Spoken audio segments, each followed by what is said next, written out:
Lean and Six Sigma. What are they, and are they really important to know? That's the premise for today's podcast, so let's dive right in.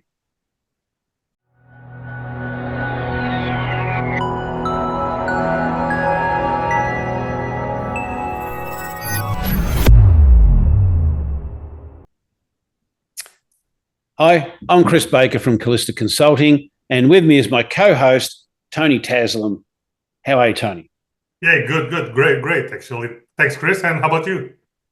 I'm doing really well, and I'm looking forward to today's topic. It is one of these fundamental parts of process improvement and very important to talk about.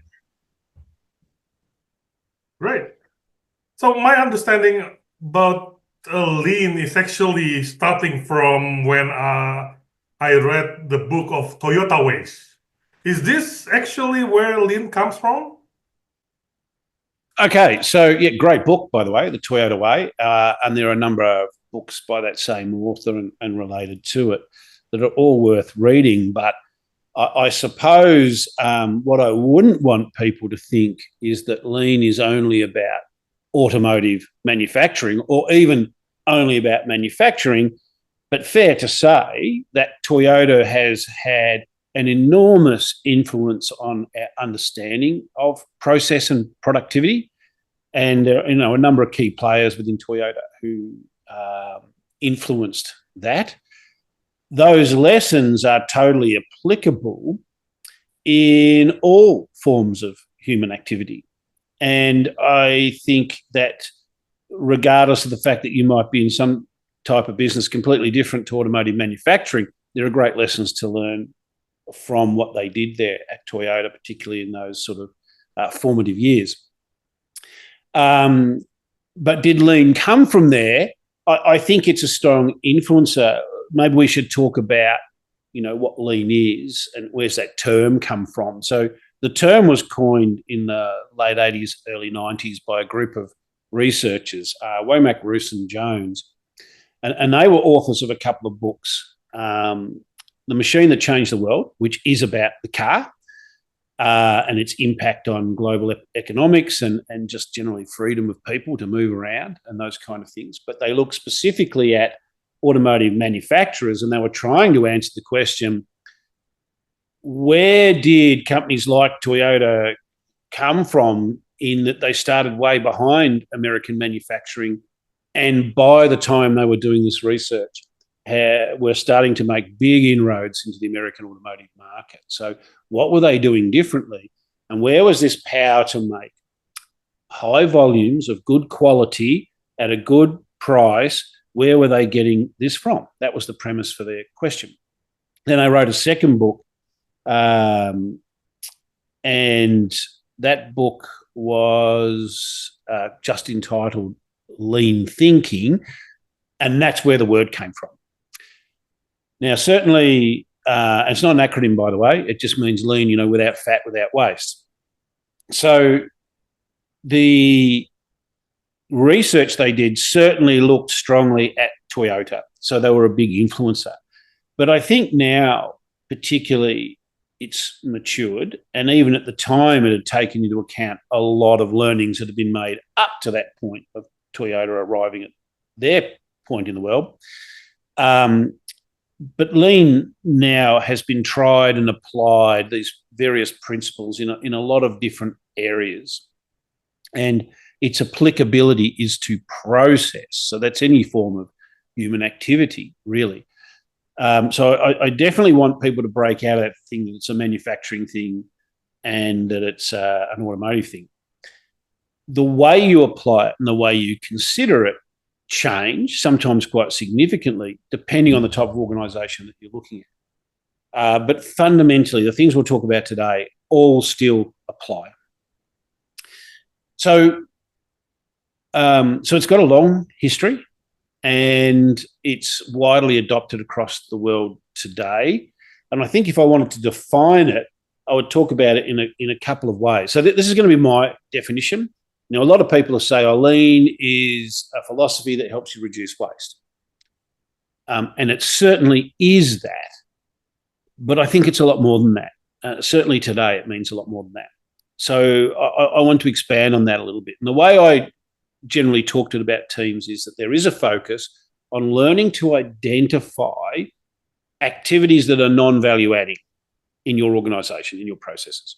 These are the so-called wasteful activities, or the organisational waste, and knowing then how to minimise those. So to understand their causes and their countermeasures.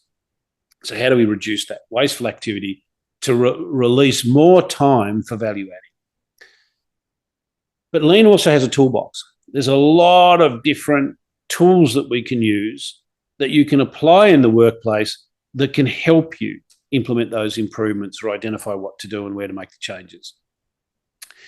And there are also a set of things that are not so much focused on reducing waste, but are things that support high performance. So I refer to these as the pillars of high performance.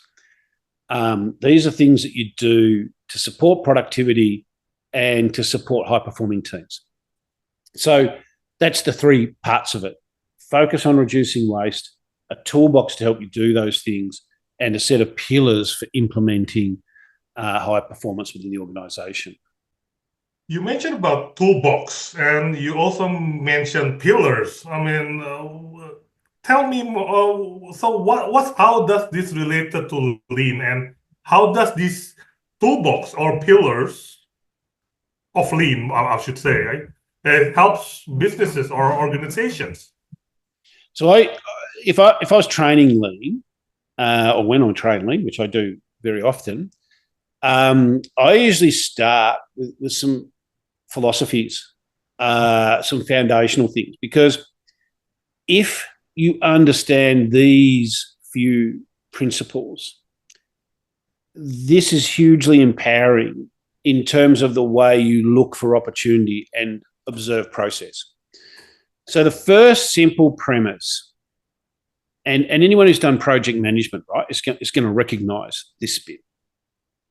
The first simple premise is that the goal of all organisations, whether they're government or a commercial organisation, a charity, they're all trying to achieve the same thing, and that is to deliver in full and on time the required quality of products and services, and to do that at the lowest possible cost. Now, importantly, that's cost to the organisation, not price to the recipient, if it's a commercial transaction. So if you're a commercial organisation, right, the more you can make at a certain cost, and the better the quality that is, the more you're going to sell, the less rework you're doing, the higher margins you're going to make. Yep. And so these are good for business, right? This is growth. If you're a government organisation, your budget's constrained, so you want to deliver as many services as you can to the community within the constraints of that budget.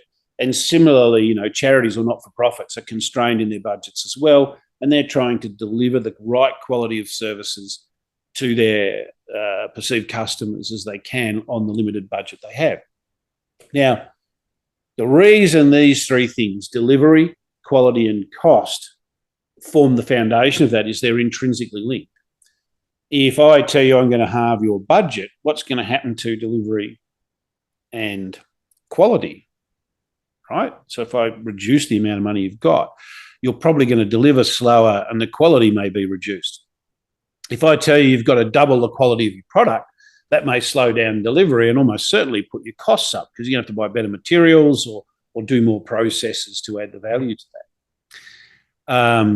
And if I tell you you've got to deliver twice as fast, well, obviously that could either cost more in materials or overtime or something like that, and you might compromise quality. So these three things always have to be within our frame of reference.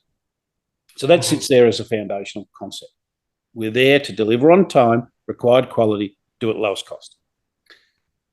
The next thing then are what Womack, Roos and Jones proposed by looking at these high-performing organisations. They said, there's 5 components, 5 principles that they seem to adhere to. The first one, which is critically important, the first principle of Lean, value is determined by the customer.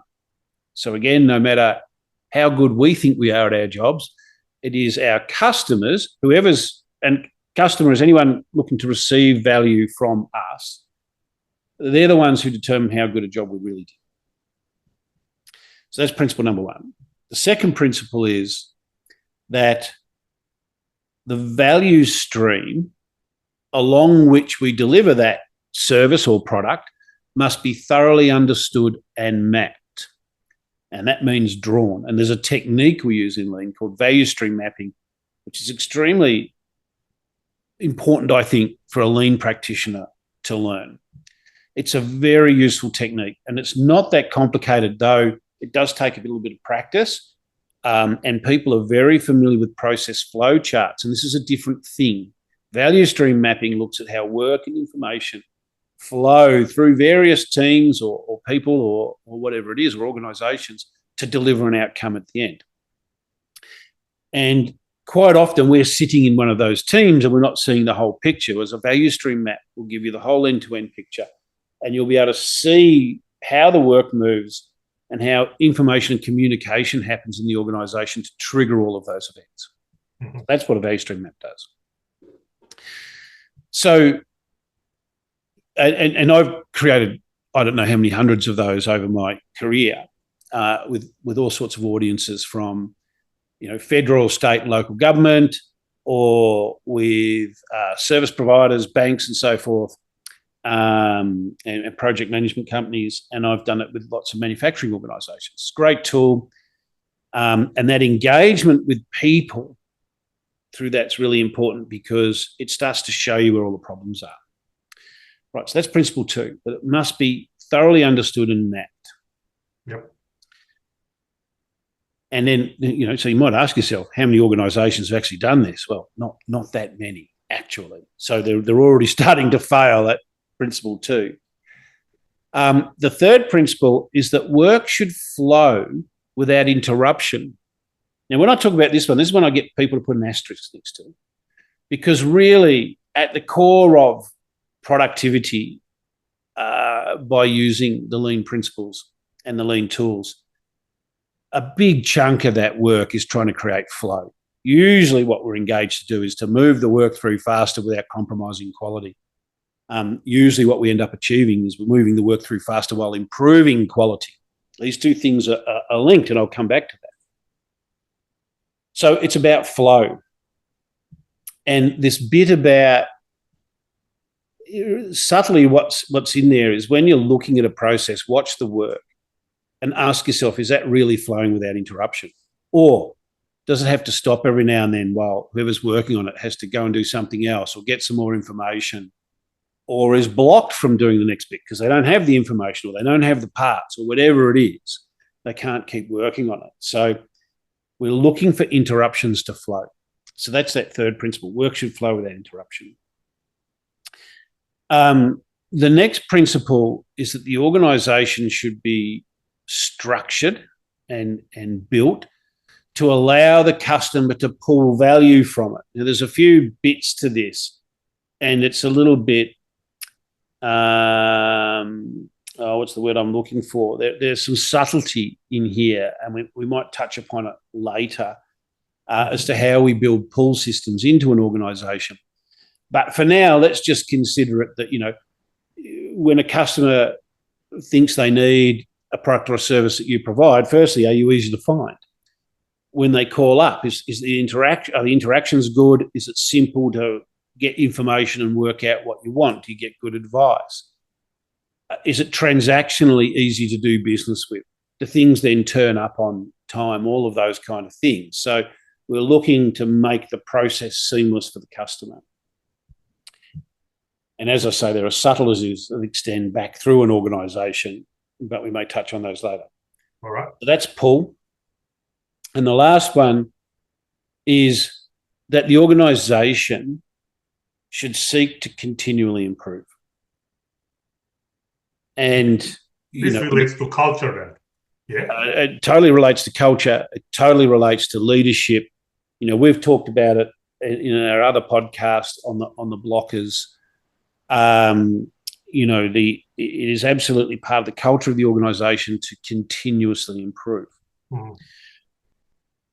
And that's linked back to the first principle, which was customer determines the value, right?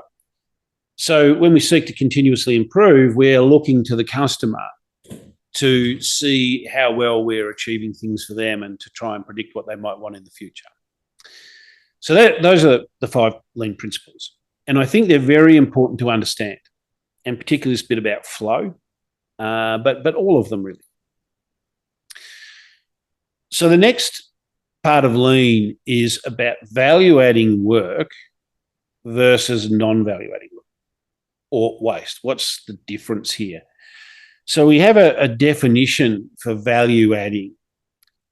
For a task to be value-adding, it must transform the product or the service. So, inbound might be some parts which are then assembled, and outbound is these 2 parts now joined together.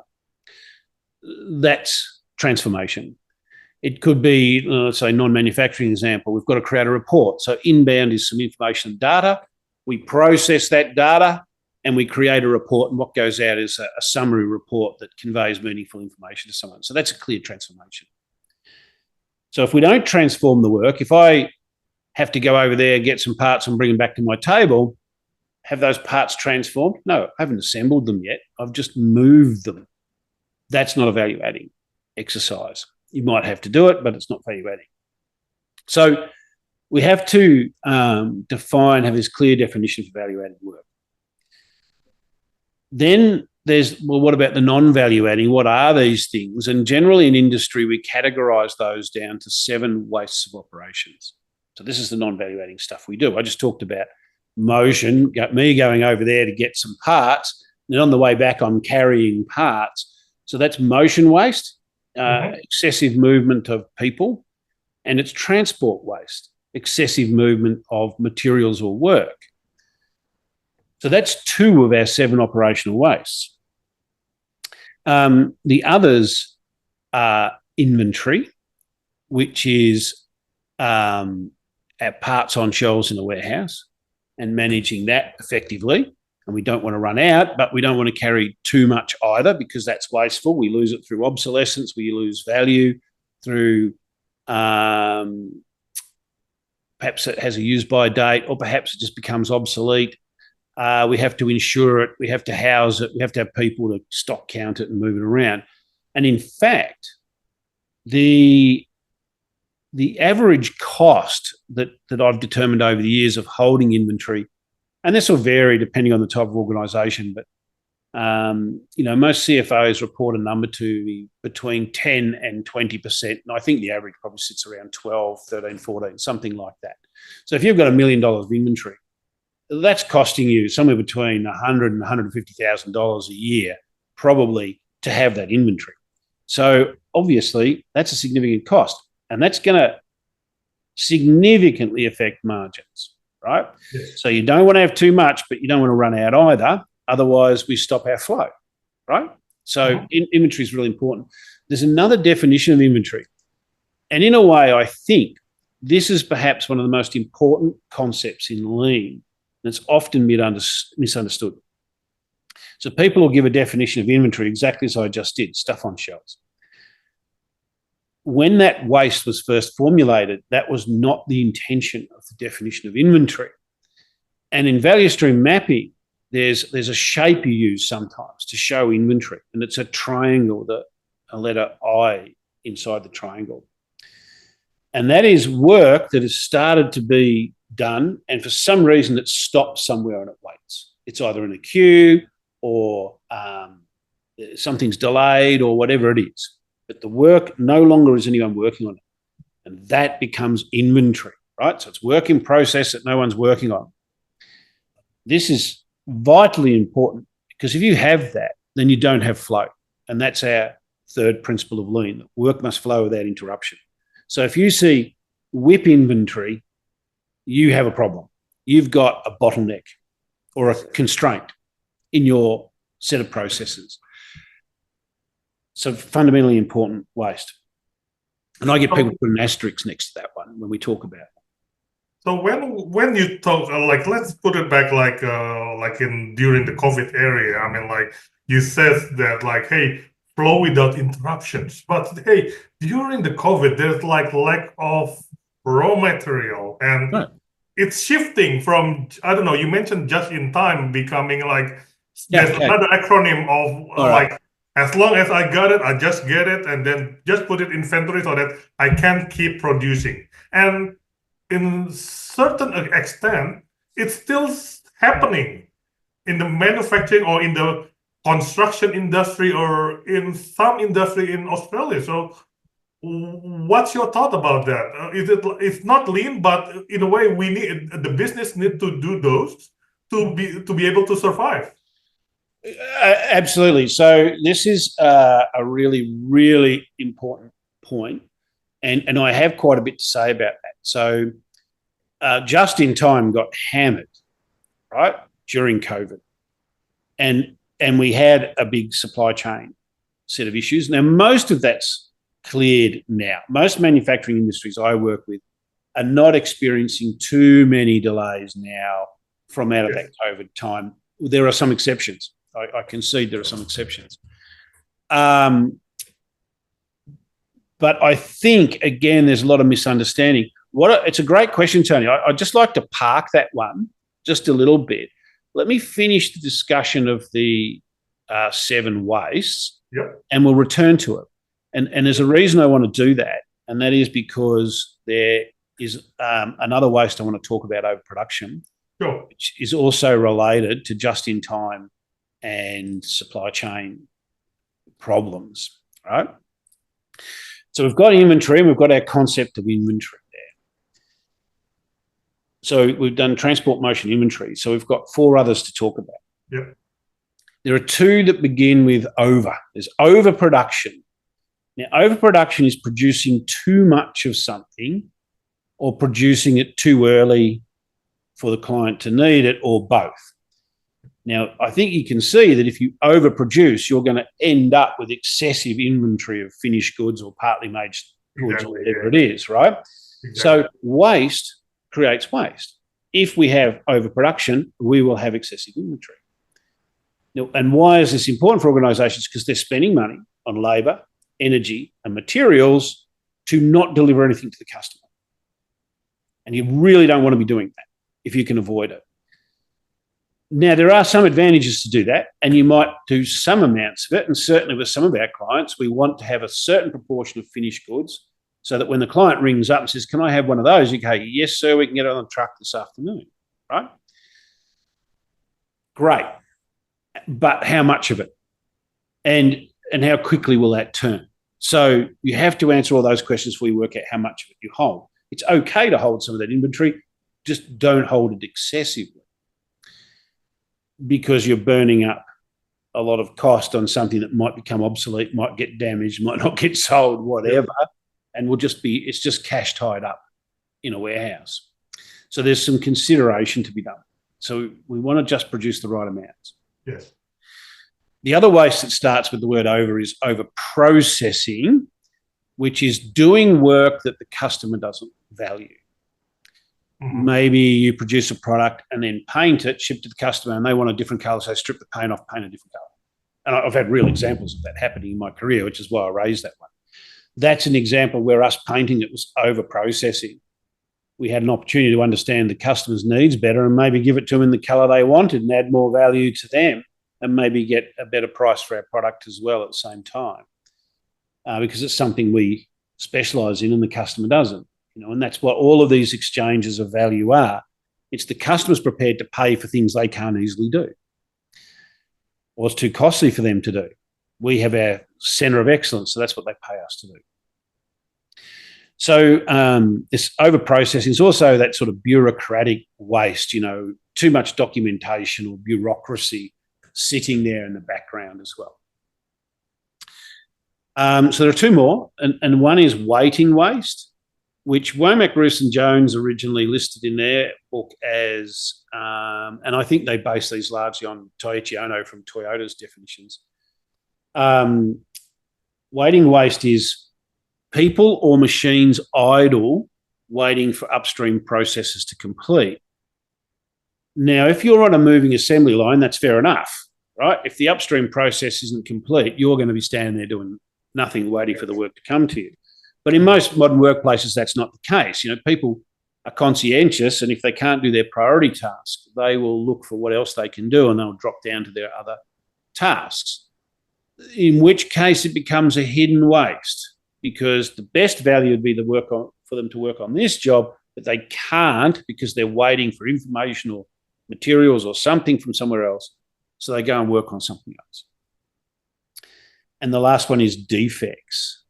That is not getting work right the first time, which means it's either picked up at a quality gate somewhere in your business, or it goes to the customer and it's not right and you have to do it again. That's particularly damaging, right? So inventory and defects are the two I put an asterisk against. So this is really important. No matter what organisation I go to work in, I will always look for inventory problems like blocks to flow, and I will always look for defects as my two highest priorities. Now, that could be a government organisation, a police force, a defence manufacturer, a software development company, or a shed manufacturer in regional Victoria. Right? I'm always going to look for those two as my top priority, because experience tells me that's where the opportunity is. There's either something blocking flow, or there are quality problems in that process. And, you mentioned the Toyota way. If you look at Toyota, what was it they pursued as the biggest priority that actually made them able to have the highest production assembly line in the world? It was quality. Because by getting rid of the defects, when the car came off the end of the line, there was little to no rework to be done. Yes. The customers loved it because it's a high quality product that was easy to work on, very reliable, and it's economical as well. They got a lot right by pursuing quality, and the production line kept moving, and that meant everything to them in terms of cost, right? Delivering full on time, required quality, do it at the lowest possible cost. So pursuing quality is so important. So, defects and inventory are two big ones. If I'm in a manufacturing place, I will look for transport and motion, because factory layout and the way you manage parts are absolutely crucial. I will also look at inventory, supply of parts to work cells and things like that. If I'm going into a government space, I will probably look for waiting waste and over-processing. They tend to be more common opportunities for improvement in the government or service providing workspace. So workplaces are all unique. They all do different things in different ways, and even if they're doing the same thing, they'll do it in a different way. But the type of waste that they have are all those seven. It's the fingerprint that's a little bit different. They have more of this and less of that and more of that. Now, some consultants will tell you that there's 8 wastes or 9 wastes or something like that. And I don't agree. I've never seen an example of an additional waste that I actually thought was relevant. I think Ono and Womack, Roos and Jones got this right first time they documented it. I'm open to debate on that, absolutely. Usually what's happening when people add something in is it's not an additional waste. It's that these other pillars that I'm going to talk about aren't being done effectively, right? So we'll look at the pillars in a little bit. But that's the 7 wastes. Now, you asked about just in time and the supply chain thing. So that I want to come back to that one. Yeah, but before we touch on that one, you can identify the waste. For example, in government, the over processing, or it's not enough information and it's waiting time. And hey, government's been doing process literally since the independence, or since forever. But why there's no continuous improvement, I should say, or process improvement? It's like, hey, you already know that will be most likely the problem, but they are not really fixing it. Or in another way, like in manufacturing, the inventory, you can easily pick it up, like, hey, have a look on the defect. and have a look Right. on them. Why can't the business owner or like the management understand, hey, done that bang, and let's have a look, detail, and then fix it. But yeah, so what are the reasons that you can think of? Okay, so it's a great question, and there are a few important aspects to this. So, how is government different to commercial organisations? There are a couple of points. Firstly, the government organisations tend to be big, right? Yes. Tax office, 20,000 people, you know, and so on. So try and think of commercial organisations that are that big in Australia, and there aren't many. It's hard to list them. You know, they're the BHPs and whatever of the world that have that many employees. Those numbers for the tax office could be a bit old now. I don't know what they are today, but they were that at one point, you know, within the last decade. And that makes it harder sometimes to coordinate process improvement across those bigger organisations that geographically are spaced out. The other thing in government is they have a much higher level of governance. Typically, they are handling large volumes of public money that they're very accountable for, and there's a lot of rules they've got to comply with. Now, that shouldn't dramatically affect productivity, but sometimes it does, right? Mm-hmm. All right. But it's a fair point. I mean, government have been doing this stuff for a long time. Certainly, some agencies are much better at it than others. Some government agencies actually have training for their business leaders that includes understanding the lean principles and process improvement. Some of them have teams that head up continuous improvement, but others have simply never heard of it and don't do it, right? So there's a lot of variation. You can't just put all of government into one basket by definitions. So I think government faces some specific challenges, but the other key factor is they don't necessarily have as much competition, right? So if you're a manufacturer, you've got global competition that you have to work against. And if you aren't at least reasonably focused on some of these things, you're not going to survive. Yep. But it's not like, you know, your police force is going to be out-competed by a security agency. That's very unlikely to happen. Although they may lose part of their role to some of that, might get outsourced. But, you know, the level of competition in government is a lot lower. So there's less drive to do the improvement to survive. And I think that's a bit unfortunate. You know, I'd like to see it innate in managers because, you know, if you want to create a good culture, working on process improvement is a really good way to do it, right? So people like solving problems. They like being involved in teams to make things better. They like to have ownership of their work. They like to think that they're involved in it, right? And I've said these in other podcasts.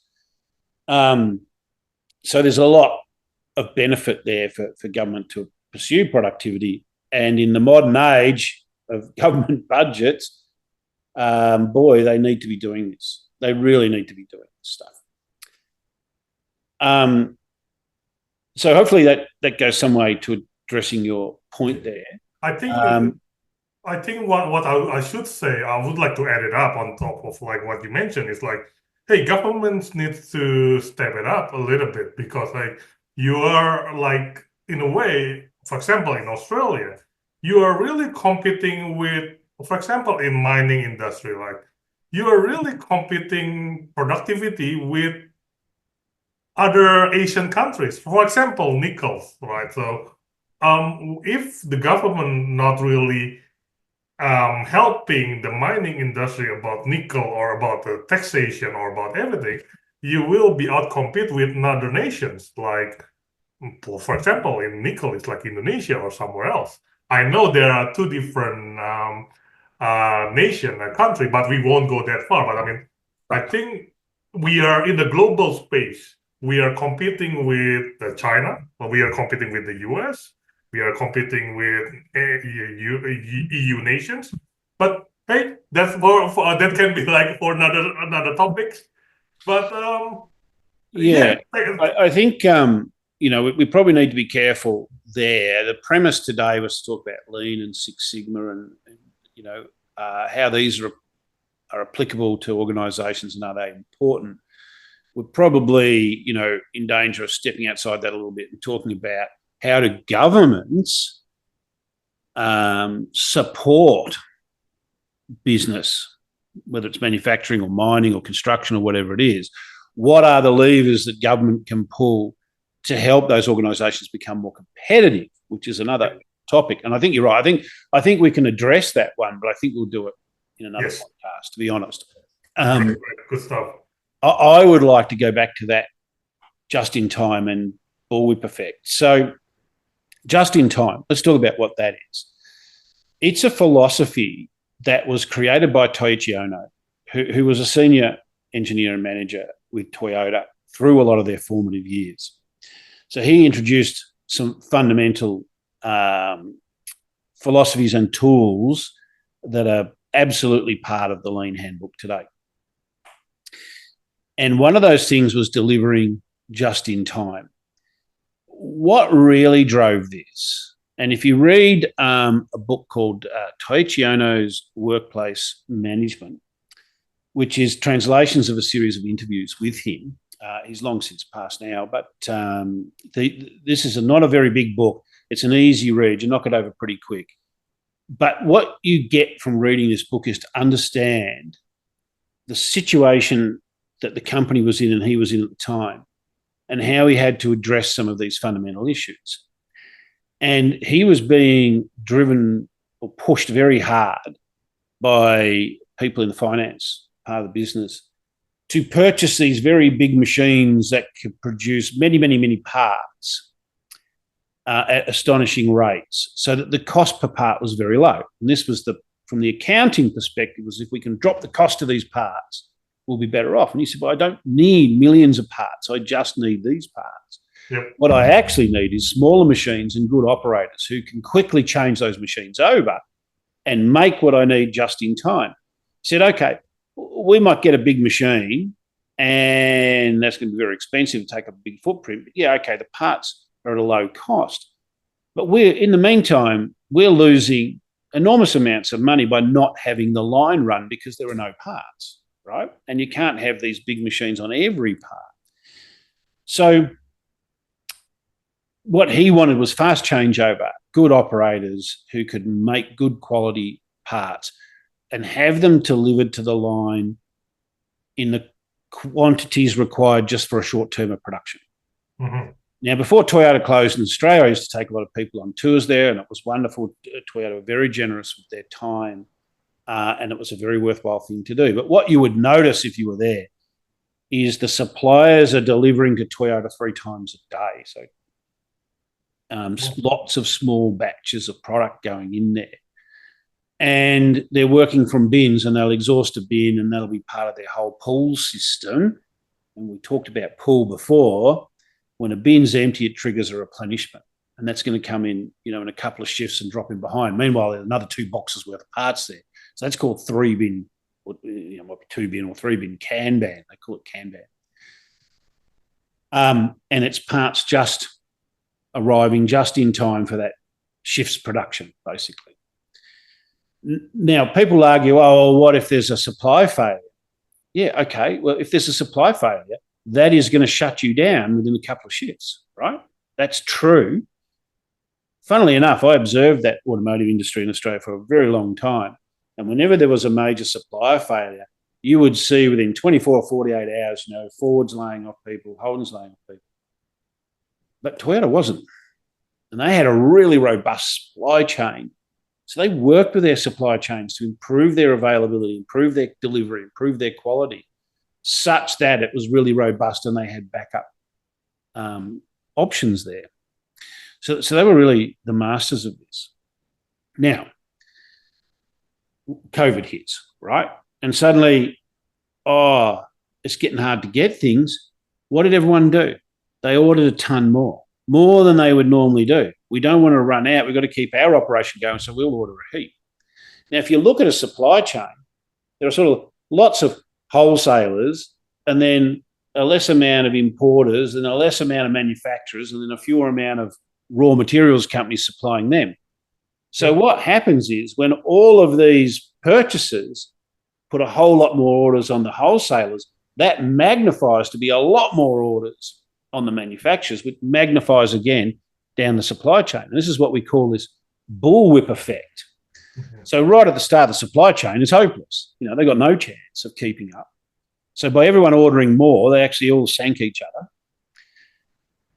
So people said, oh, just in time, terrible thing, everyone should just hold massive stocks of things. But remember, I just told you that if you hold massive stocks of things, then that's going to cost you 10 to 15, maybe even 20% a year to hold that. Your price is going to go up. So whilst just in time failed arguably for a short period of time, for all the rest of the time before that it didn't fail, you got better pricing. Yeah. And you might have had a lack of availability, and that might have driven a bit of inflation in this short period of time, which is now rectified. But most of the time, and that took COVID to do that. That took a global pandemic to cause that situation. Most of the time that situation doesn't occur, and JIT is what is going to give you the best value, lowest cost base. So best price, best value for the customer, ultimately. So what should be done? I mean, like in if we can rewind back on time, like, hey, I can see like how Toyota is surviving and Toyota's still using just in time compared to like the other automotive brand where they are lacking of components, for example, the chips, and then they need to change the specification of the company and the cars, and if you can rewind back on time, what can you suggest to those other companies? Either like, is it like on the, hey, don't over ordering, or hey, you need to plan it better, or is there something else that they should be able to learn from Toyota? Well, it would and be. Hopefully, this is also helping the audience to understand, hey, we are in the global situation. We need to work together instead of like minding your own company, like to be able to produce. Or what do you think? Yeah, so obviously those automotive chips were one of the worst affected parts of that whole supply chain interruption. And I'm not going to confess to fully understand that. I mean, we can do some research and talk about that in detail another time, perhaps, what happened. But again, it is starting to sort itself out, and it will sort itself out. I know there's still a long delay on some automobiles. And for a while, there were some models that the suppliers weren't even taking orders on because the front log was just too big, and they didn't really want to be taking orders that far out. So, it will eventually sort itself out. But if there's that much demand for the product, they will need to work on, improving productivity and their ability to supply that demand. Demand drives productivity and innovation. If there's demand, someone's going to try and fill that demand at a price. So the market will sort it out in due course. I don't know. Perhaps you could argue that we should have seen the vulnerabilities in that particular supply chain, but without knowing a bit more about what those vulnerabilities are, I couldn't comment too deeply. So we've talked about the goal. We've talked about lean principles. We've talked about definition of value-adding work. Mm-hmm. And we've talked about those 7 wastes. So already there, what we have is a really good basis for looking for opportunity and, what we call, I've probably said this a few times, learning to see. Learn to see where the waste is and where the value adding is. Look for the constraints in the process. So the next thing is some foundational things that really support productivity to more or lesser degree, depending on the type of organisation that you're in. So one of these things is called 5S, which is a system that's used for maintaining good housekeeping within an organisation. It's definitely strongly applicable in the manufacturing workplaces, but it has applicability everywhere, and particularly in modern workplaces and service providers, government, whatever. Just the way you manage digital materials, because so much process now is managed with digital systems, and there's data and so forth stored in digital formats in various file structures in the cloud or in data warehouses, wherever it is. So having a good structure and layout to that's really important. Obviously, in manufacturing, if I'm working in an assembly place and up behind me, wrong side, this side here is an indication of a cartoon of a tool board, a shadow board there. Oh. Underneath it's a set of parts, and that's just indicating good 5S. If those are the tools I need, then I need them right there. So when I'm doing this task, I can just reach, grab a tool, do my work. My parts are right there too. Grab those, do my work. So layout's really important. It minimises motion and transport. Value stream mapping is a foundational tool. We have to have that done. We've talked about that quite a bit already.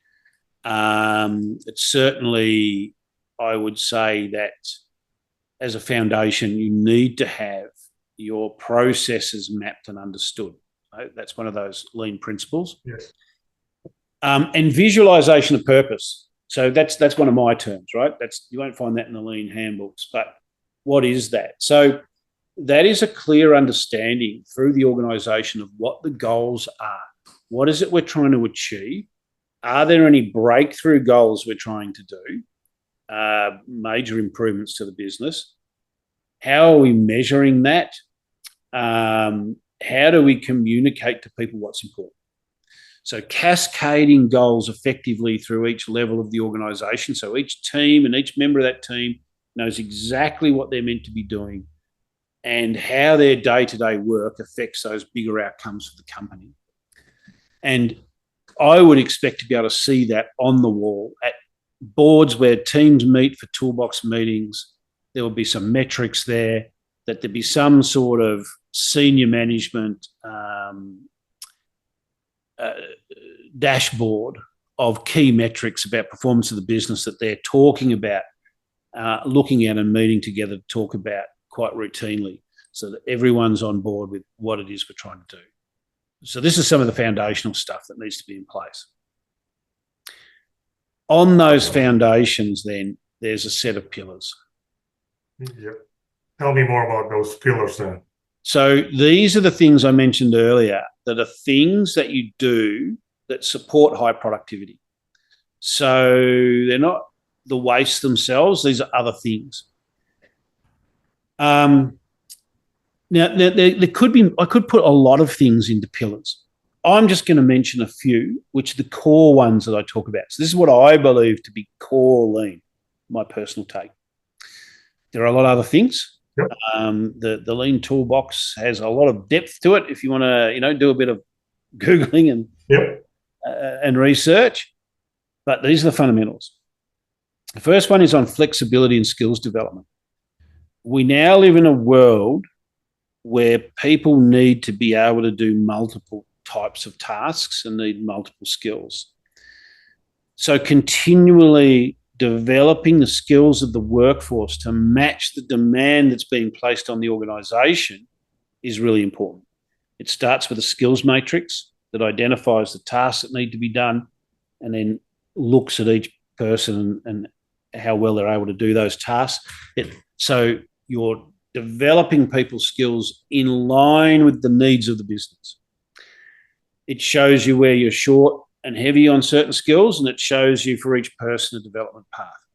This type of tool, skills matrix, very simple thing that we establish pretty quickly and easily with teams. Great starting point. I mean, for me, if I was going to intermanage a team in a new workplace, this would be a first month. In the first month, I'd want to establish the skills matrix. And out of that, I would want to have a development plan for each individual. So key leadership responsibility. How diverse is that skills and flexibility? For example, you have like 3 departments, right? And those 3 departments, is it like the flexibility between departments, or is it like flexibility in the departments? Look, it could be both, but someone from manufacturing is not likely to go and be able to jump into a seat in the finance team, right? Because they're a very different type of skill set, and you need different educational background and all those kind of things. Yeah. However, within just the finance team, there might be a number of different things that need to be done. Creating a P&L, paying creditors, accounts receivable, as well, and all those kind of things. So you might go in there on your day one, out of school, you learn how to do one thing. But over time, you need to learn how to do multiple things. And what it really is, from the lean practitioner's point of view, it's what is the work that needs to flow through, and how do I ensure that I always maintain a workforce that can do that work every day? So if this person's away, what do we do then? If they're the only person that knows how to do that, the whole thing stops. And that's not acceptable, because our job is to keep that work moving through. So that's part of it. And in manufacturing, you might have someone who's been trained as a welder, knows how to weld, but an extension of that then is to learn how to use the robotic welder and program it and build jigs for it. And an extension of that is to know how to read drawings and cut materials. And, you think about an apprentice on their journey through, these are all the things they might learn over time. How to operate certain equipment safely. So it's building that up so that on any given day, you'll have a different set of people available. You'd like to think everyone turns up every day, but that's just not reality. So having a multi-skilled workforce where people can jump into different parts of the process and do things within a reasonable range of their training and skill set. Yeah. So not across the whole business, but certainly across their team. Will you be thinking about testing them? Rotating them every now and then, on monthly basis, or Yes. is it only just in case type of flexibility? No, absolutely, that's what it is. So if it's done really well, once you have that skills matrix, it identifies every sort of task-based function that needs to occur in that team. Each one of those should have a training document and an assessment document and perhaps some standard tasks that they're able to do with some examples of acceptable and not acceptable, so that you are developing people to be able to do that skill independently at the required speed and to the required quality level. So yes, you probably should test for that. And definitely those high-performing organisations, they actually have workstations built besides their production lines where people are trained and practice and have to pass for a certain skill level. So ultimately, that's where it gets to. You don't need to jump that hurdle all in one day. That can take quite some years to build that into your workforce. But that's the ultimate goal. It should be the ultimate goal. Interesting. So the next pillar, so that's flexibility and skills development. So that's the ability to maintain, the throughput on a line. The next one is, and these are not in any particular order, by the way, but this is how I would normally present them. Next one is standardization. Now, standardization is about documenting the best way to do things. And I like to think that organizations actually engage their teams in working that out. If two people do the same job a different way, it is possible to get the same outcome. It's just unlikely. Now, once you have variation in process, what you end up with from the customer's perspective is variation in quality. They order one, they get, I really like that. They get another one, they go, this time, that weld looks a bit different, or, it's a slightly different color or something like that. And they're going, this is inconsistent. It may not be malfunctioning, it may not be defective in the true sense of the word, but in their opinion, it's not the same. So what you've got now is deviation or variation in output that's due to a variation in process. So standardization means documenting how, the right way to do it, training people the right way to do it, which links back to what we're just talking about in the skills matrix, making it clear what is and is not, the right way, and then monitoring that to make sure that those standards are followed. Now, that doesn't mean you can't change things. You change the standard anytime you like. But once you change it, everyone's then got to start doing it that new way. And that's the piece of work that's a bit more difficult. It's fundamental to quality to document things and to have people doing it the same way. The next thing then is one I call workflow. And this is the model by which we work. How do we move work through the system? Now, generally speaking, in Lean, we want to minimize batch sizes. So you don't want to get someone to walk over somewhere, get 3 sets of parts, come back to the desk, make 3 things, and then take those 3 things on to the next step. You want to make 1 and then pass it along. Probably beyond the scope of our podcast today to go into too much detail about this, but there are a number of things about it. Firstly, how many things can a person work on at one time? Just one, right? Psychologically impossible to multitask cognitive processes. And we've only got 2 hands and whatever. While you're working on one thing, where are the other 2? If you're working in a batch of 3, well, they're in inventory by definition, and inventory is a waste.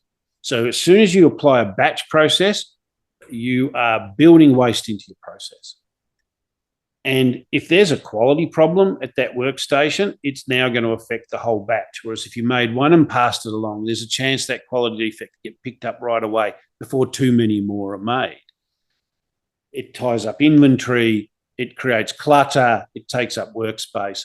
Whole bunch of reasons we would prefer to go to a batch size of 1 or single piece flow rather than working batches. We also tend to try and break tasks down into chunks. So you have multiple stages that the work moves through rather than just training 5 workstations to do the whole thing. It's actually way more powerful than meets the eye. People say, well, it's the same amount of work. What does it do? Well, firstly, it builds standardization in the process. If one person does step 1, another step 2, another step 3, they're always doing each of those steps the same way. And the product comes out the end the same every time. You can also set up your timings quite accurately so that you balance the line and work can flow along. And that sets the timing and the standard for the line. And if you think about it, the ultimate projection of that is a moving assembly line, which is exactly the way we make motor cars and a lot of other things. And that's why, because it's just very efficient to do it that way. You don't have 100 workers making 100 separate cars and building the whole thing from go to woe. They just, they're putting the engines in or putting the wheels on or putting the differentials in or whatever it is. That's how they do it. How do you evaluate that workflow, whether it's has the right efficiency or it can be improved or it's not really below par? Okay, so we get a bit technical there if we go into it too far, but what you've got to do is you've got to link process to demand. One of the core things to understand in Lean is that the longest process in your chain dictates how fast you can make anything. Yeah. So if a step in the process takes an hour, you cannot produce any more than one thing an hour. It is the constraint process. It's the longest process. That's how long things are taking. Every other step in the process could take 1 minute. It doesn't matter how much you fill into that line. You can only get 1 out an hour because the longest step takes an hour. So this is something we refer to as takt time, T-A-K-T. It's a German word, so meaning beat or rhythm of production. All right. And what it actually is, if you watch the end of a production line, let's say they're making the same thing, right? Mm-hmm. Let's say they're making, this coffee cup. And the first coffee cup comes off the end of the line, start your stopwatch and monitor the time. Next cup comes off the line, stop the stopwatch. So the takt time is the elapsed time between finished products coming off the line. Mm-hmm. For example, for cars at Toyota, Altona in Melbourne, before they closed down, I think it was 120 seconds. So 2 minutes, car would come off, 2 minutes later, the next car would come off, and so on. No, it's amazing to watch. Now, that takt time needs to meet the customer demand.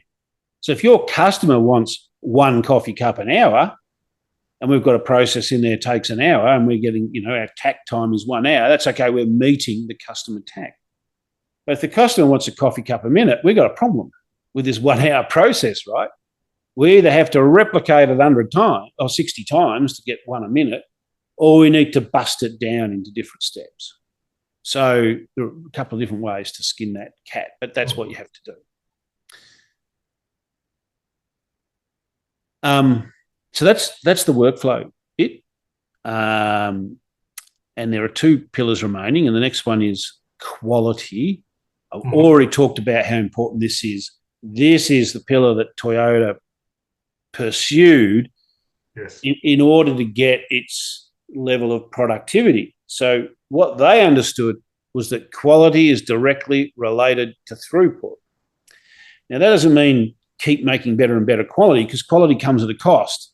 And if you make the quality superb, you better be charging top dollar for that. But if people aren't prepared to pay top dollar, you need to bring your quality standard to where it needs to be in terms of functionality, reliability, features, all that kind of stuff, right? But once you have a design that you're making at a certain price, what quality means is don't make defects. Don't get it wrong. Don't miss parts out. Don't make them wrong. Make sure it all works. Make sure it stays reliable for a reasonable period of time, which for a car is a long time because they're very costly. So what's important here is that we begin to understand defects. Now, quality is one of the most misunderstood things, and it's a shame because it doesn't have to be hard. William Edwards Deming, right, wrote this book, Out of the Crisis. This guy is often referred to as, the father of statistical quality control. He probably ought to share that with Walter Shewhart, who he learned a lot from, and he based a lot of his stuff on the Shewhart cycle, or Plan, Do, Check, Act, or Plan, Do, Study, Act. But Deming was very clear about this. If you have defects in your process, so you're creating defects in your product or your service, no amount of inspection will stop some of those defects going to the customer. You will only find the defects you know about. So any new defect that comes in, you probably won't pick it up in inspection because you're not looking for it. And even if you do know about it, you probably won't pick all of them up, right? That was his premise. So he said the only way that you can guarantee a certain level of quality to the customers is to make it right first time. That's why standardization and training of people and skills development are so important, because without those, you won't make it right first time. And the amount of inspection that I see being put in, as soon as I see an inspection process, alarm bells go off. Because the first question I'm going to ask is why? Why is the previous set of processes so poor that you need to put an inspection step in here to try and pick up the defects, which I guarantee you won't get them all. You'll find some, of course, but you won't get them all. And you know what? I see this more in government than I do in manufacturing. People checking other people's work. And what are they really saying when they're doing that? They're saying, I don't trust these people to get it right first time. Well, why don't you trust them? Trust is about their capability to get it right first time and do it at a certain quality and standard. The focus needs to be on developing those people to be able to do that right first time, so you don't have to check it, not just trying to blanket check everything. 100% inspection is incredibly wasteful and puts an enormous amount of delay into the process. And a lot of the expedience we've found in government is trying to not eliminate checking. And then if you've got defects, you have to put some gates in, right? But to try and work on getting the work right first time and lower the dependency on inspection so that the work can flow through more quickly. It's a really important thing to make stuff right first time. People making things or doing work need to understand what satisfactory is and what a defect is. They need to be able to look at it and go, that's defective. If they can't do that, defects will go through the system. Simple thing is, record defects and educate people about them. Use the records you've got of defects to do an analysis. Pareto analysis is a useful tool. This is where we just, categorize our defects and count them and then we just sort them from highest to lowest. It's the 80-20 rule. So 20% of our defect types will make up 80% of our defect volume. So if we can eliminate that 20%, that's a huge improvement in quality, right? Because 80% of our defects disappear. So keeping the data, analysing the data, doing root cause analysis, getting right back to why did that defect occur, not putting a Band-Aid in to try and pick it up or hide it, but solve the root cause of the problem. Is it a training issue? Is it a part supply issue? Is it a process issue? What is it? Putting in the countermeasures and then making sure that those countermeasures sink in and are sustained. That's the secret to quality. So it's not complicated, but people just don't do it. It's one of these missing things, And our last one here is Kaizen. So a Japanese word or phrase, a two-word origins, Kai for change and Zen for better. So change for the better. This is about implementing continuous improvement. What it really is teams identifying improvement opportunities, creating improvement projects, and working on those projects to deliver them. And this is a continuous process. So that's our 5 pillars. So if we've got all that in place, we understand the lean principles, we know flow is important, we understand our wastes, we have our foundations in place, and then we've built these pillars. If you've got all those in place in an organisation, you are far ahead of 99% of all other organisations in this country. Wow. Because they don't. I never have gone into an organisation where they have all of this in place really well. Never seen it. And these are fundamentals. What will be the best practice in terms of getting, I think, with quality, as you mentioned, I guess, as well. Quality is one of the significant biggest thing in this pillar, in the process, in the productivity. And you touch on 99% of the companies or organization doesn't have this kind of quality or continuous improvement. So yeah. They might have some quality things, but they don't have all of those things I've just talked about in place to a good degree. And 99%, I'm pulling that number out of the air, but I don't think I'm exaggerating much. Maybe it's 95, but it's a lot. But still, that's a significant thing. Yeah. So what can you think of? What's the best practice to summarize all of this?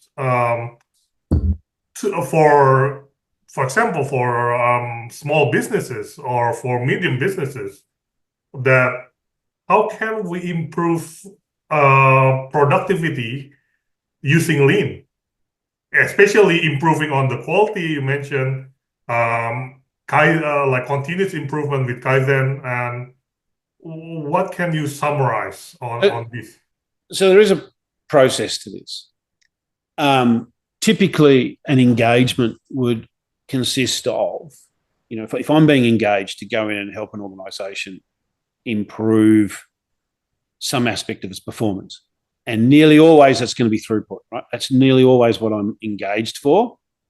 Quite often I'll ask what their quality's like. I know our quality's pretty good. We just can't get it through fast enough. But then what I find is there's enormous amounts of rework happening on the factory floor, creating lots of scrap and lost opportunity time to just move things through, right? So the quality problems are really there, but they're not necessarily that evident to management, I find. They're not really fully across it. But there'll be an engagement with management to understand what they want to achieve, and then there'll be an engagement with the factory. And sometimes that's just me standing there and watching them work, right? If it's a factory, I'm looking for excessive movement. I'm watching a work cell. So tips and tricks, right? The work cell. The work cell has to stay productive. You know what the work cell is supposed to be doing, so watch the work. Don't watch the person. Watch the work. If you watch the work, then what you'll see is that part of the time, that work has nothing happening to it. And I'll tell you now, that's usually a lot of the time. Why? Because the guy needs a tool. So he goes to get the tool. Can't find it. Someone's nicked it. I goes over there to get the tool. Right? Bad 5S, bad layout. Simple. Easy fix, lack of discipline in the workplace. Now I've got to get my parts. Here's my work order. Where have I got the work order from? Well, I've gone over to the engineering office to get that. No work happening in the work cell. I come back, I look through it. Here's my bill of materials. All right, I've got some of these things here, but I've got some I've got to get from store. So I'll go over there to get them. Nothing's happening at the work cell. I need some lengths of steel here. I know what size of steel I need, and I know the lengths I've got to cut it for. So I'll go over to the cutting machine and cut those into lengths, and I'll come back. No work happening at the work cell. He has added value at the cutting machine, but that should have been done before by someone else who's just at the cutting machine, getting the drawings and cutting it. And another water spider, we call them water spiders. There's a Japanese word for it. I probably say it wrong, but mizusumashi. And they're the people moving across the factory like water spiders on the top of the factory floor, delivering parts to various places. So the operator stays there, everything turns up, and they do their assembly task right there without moving. You know, the power of observation of the work cell and watching the work and then learning to understand why the work stops is really important. Now, I've used a manufacturing example, but I use the same approach. You know, if I'm looking at people working in a bank or people working in a local government agency, maybe, you know, it's a council and they're looking at processing planning applications or something like that. It's the same thing. You just see the work there and you see it stop, stop, stop all the time. This is where those big productivity gains come from, because when you watch the people, you know, I watched old mate moving around, getting his tools, getting his parts, doing some cutting. He's flat out, right? He's got his 1,000 steps in the first half an hour, right? So he's really busy. Oh, where's the productivity come from? Point is, don't watch the people, watch the work, and then you'll see it. And I watched that work and I say, well, that's an 8-hour shift. He worked on that for maybe 2 hours. There's your 4-fold increase in productivity staring you in the face. And until you're trained to look for the right things, which, as I described to you, it's not that complicated, right? Then you miss all of that. Thanks, Chris. That's like quite a bit of aspect in Lean. So another point, I mean, I have heard about Six Sigma. How does this relate to Lean, or like, is it like completely different, or is there any relation with Lean actually? Yeah, so Six Sigma is a really useful tool, and it is a tool. You'll often hear people talk about doing a Lean Six Sigma green belt or something like that, or training in Lean Six Sigma. So the two words get bonded together, which is okay. It's nice and catchy, you know. Sigma 6, people call it as well, you know, all these kind of things. But what is it really? So it's, at its heart, it is a statistical approach to quality, right? So it's a quality tool. All right. It was developed within the Motorola company. And Motorola, you know, electronics manufacturer, large volumes of products, a lot of data available to them. And that's the type of environment where Six Sigma will absolutely excel, right? Large volumes of high integrity data, making the same thing over again and measuring parameters around that product. The term Six Sigma comes from the fact that it's based on the statistical measure of standard deviation, which is a way to measure variation. So if you think about quality, that's what we're measuring. I talked about this before, you know, measuring variation. Let's say, you know, making a product and it's got to be between this size and this size. It's got a tolerance on it.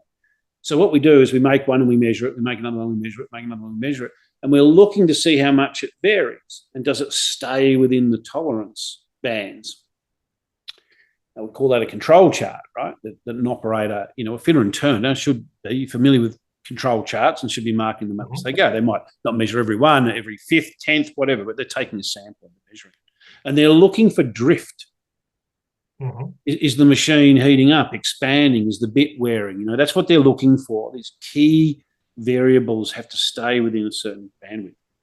Now, in statistics, the symbol we use for standard deviation is the Greek letter sigma. So that's where sigma comes from. All right. And standard deviation is a measure of how much variability we have. So if the number is small, then if we measure a whole bunch of the one parameter of an object, its variation is very small. They're all pretty close to the same size, right? Then the standard deviation number will be small. If the standard deviation number is big, then there's a wide variation around the average. So you can work out the mean, and you'll have some that are bigger, some that are smaller. Mm-hmm. And, if it's what we call a normal distribution, it'll have that standard bell curve, the shape I'm talking about. Yes. That might be height in the human population is something you could measure. Obviously, there's variability in the height of humans, but there's an average somewhere in the middle. If it's a normal distribution, the average or the mean and the median, the centre result will be the same, and it will be symmetrical around either side. But you can get skewed distributions as well. Let's not get too complicated about it. The core thing is that sigma is a measurement of variability. Yeah. Mm-hmm. Now, the more complex a machine or a product gets, that is, the more parts that are in it, particularly quantity of parts, right, adds to its complexity. But it can, maybe there's tighter tolerance as well. So the more complex it gets, there are more opportunities to fail. So if you have 50,000 parts in a machine, there's at least 50,000 opportunities for it to fail. Any one of those parts could fail. Now, maybe some of them fail and it's not catastrophic, but others fail and it is. So if you make something complex like a motor car or an aircraft, then that's a very complex machine with a lot of opportunities to fail. And some of those failures could be catastrophic, right? So wings coming off would be catastrophic.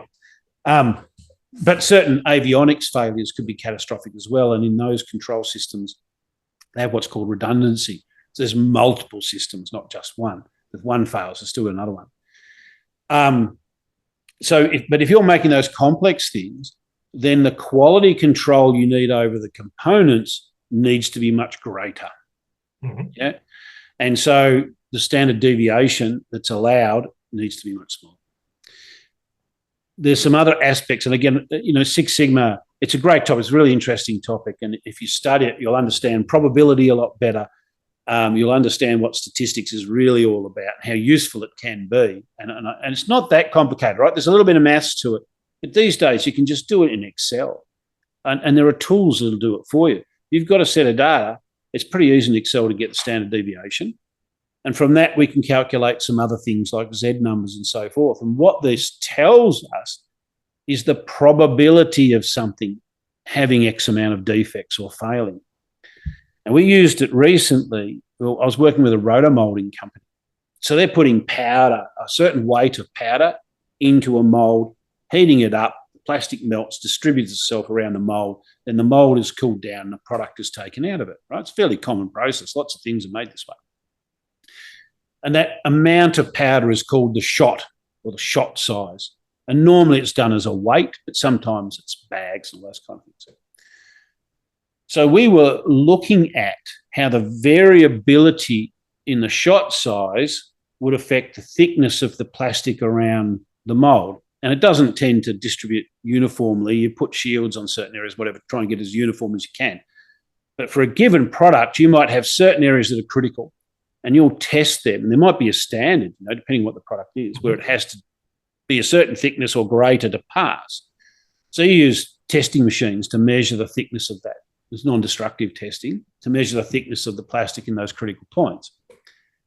By looking at the variation of that in various shot sizes, we could actually predict how many of those products would fail and therefore work out the most economic shot size. Because if you put in too much powder, right, that's a lot of raw material. It costs you a lot of money. Yep. You put in too little, you get defects that either have to be sold scrapped or sold as seconds or whatever it is, right? So what we want to do is get the sweet spot, right? Mm-hmm. Right amount of powder, minimum amount of defects. Yep. And that's where you can use this tool. So it's a wonderful tool. It has to be a bit of a crash course today because we're just talking about it. And normally in training, we would do some probability exercises and take people through a layered in learning approach. So at the end, they're very comfortable and confident around using those tools. But what it is, it's a really nice extension to Lean. It's part of what I would call it part of the Lean toolbox, the Six Sigma set of tools.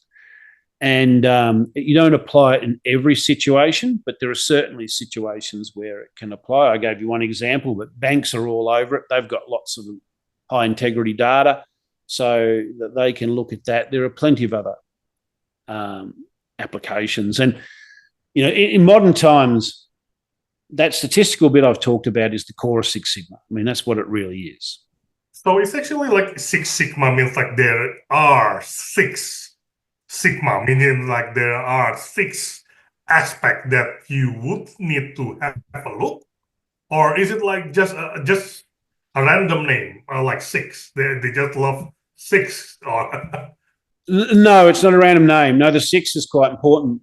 So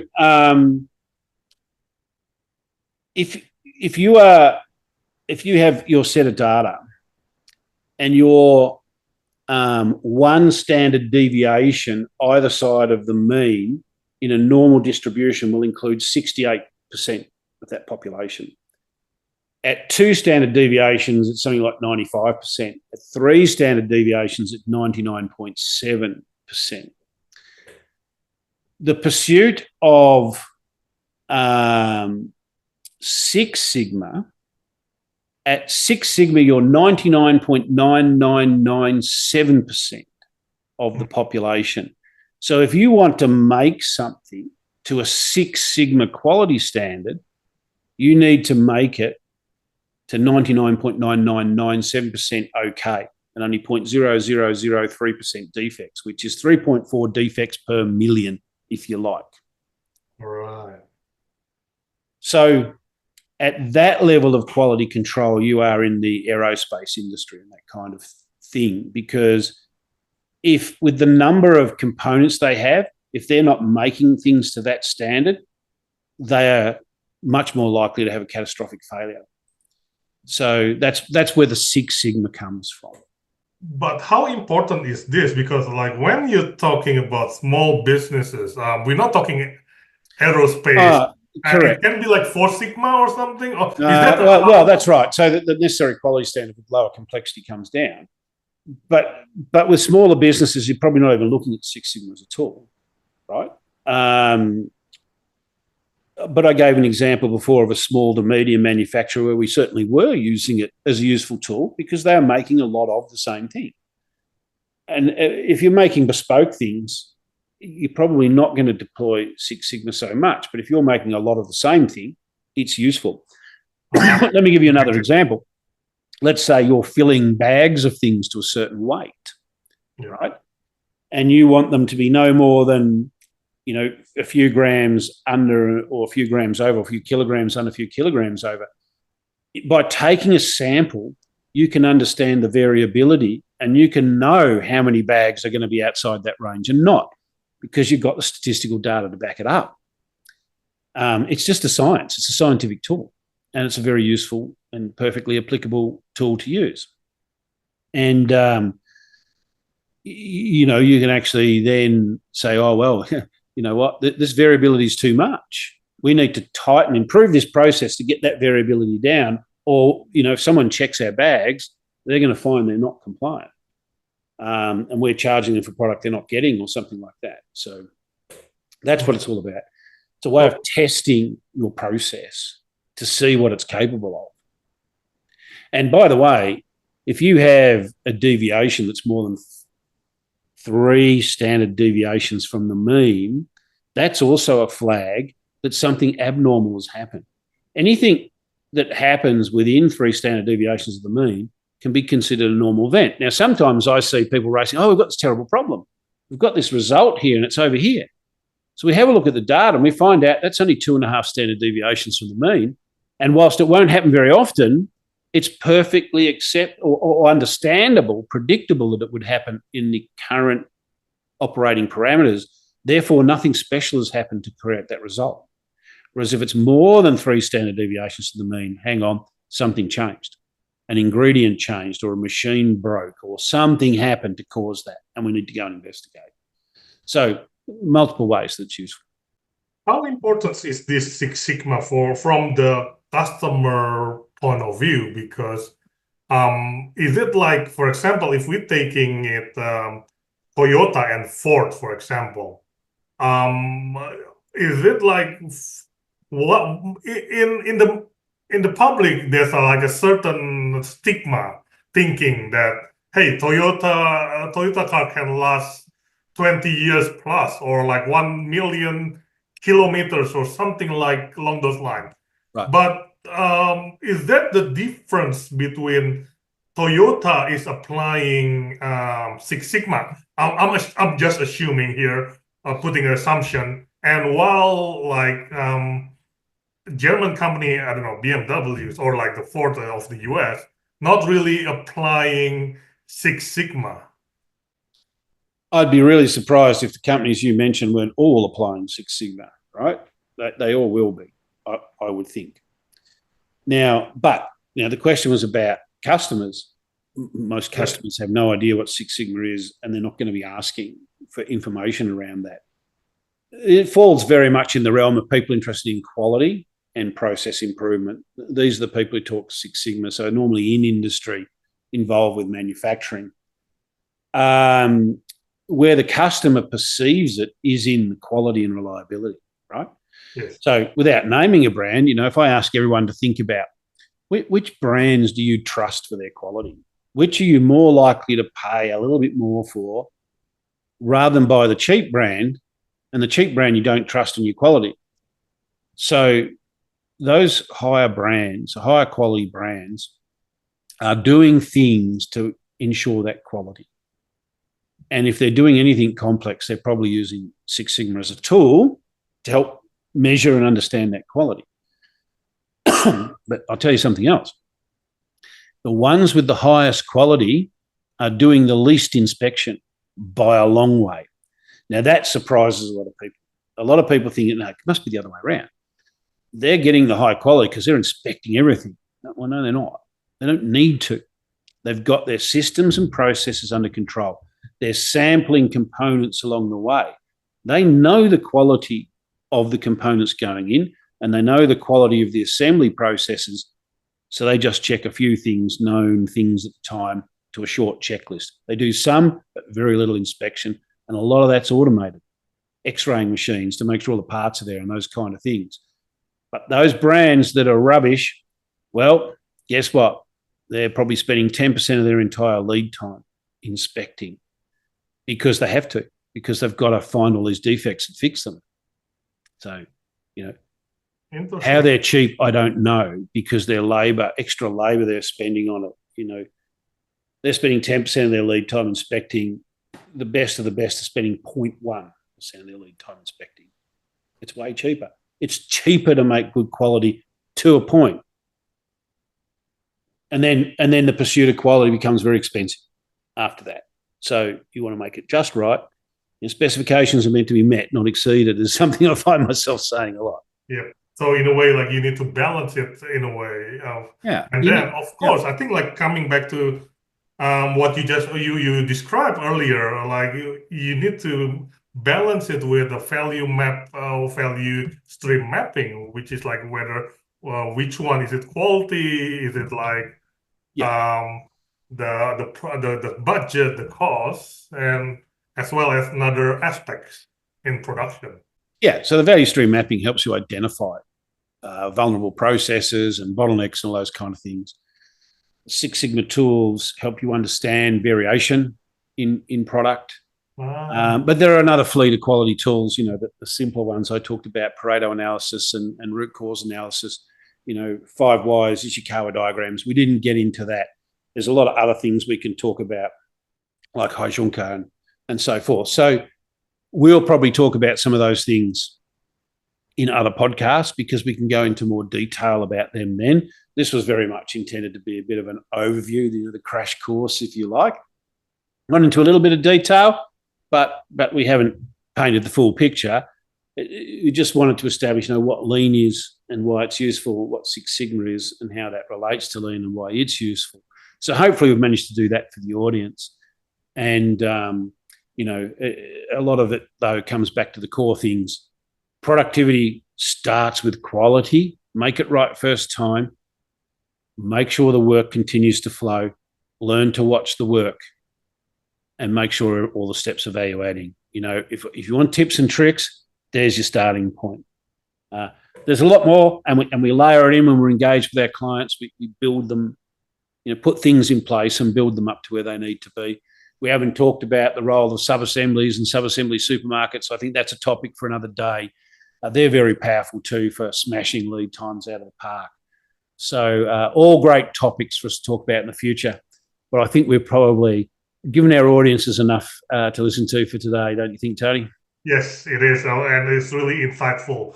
I'm learning a lot from myself, and hopefully the audience is learning as well. And if they got some comments or whatsoever, they can put it in the comment section. And yeah, thank you, Chris. That would be great. All right, thanks, Tony. We'll meet again shortly to do another one, I guess. Great. Looking forward to it. Thank you, Chris. Thanks, everyone, for listening. Cheers now.